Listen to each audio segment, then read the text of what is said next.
มอโป่งที่ไหนนุ่มไม่ที่กราบจะมีนุ่มเนื้อดอกมีนุ่มเนื้อดอกมีนุ่มโจมีโป่งดอกโป่งนุ่มติดจับนุ่มติดอันนี้ตามสปอนเซอร์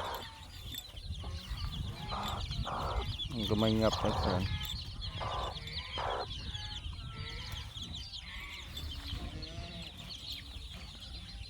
ก่อนที่เกลี่ยเกลี่ยงับ เกี่ยวต้นคมเลยอันนี้เป็นไทยโกนนะบอกพวกมันได้ลงเจออัน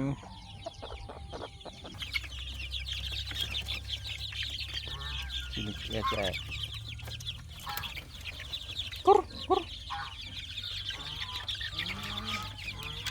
เตี้ยถ้าเราเตี้ยห่มเตี้ยกับปลาเสียง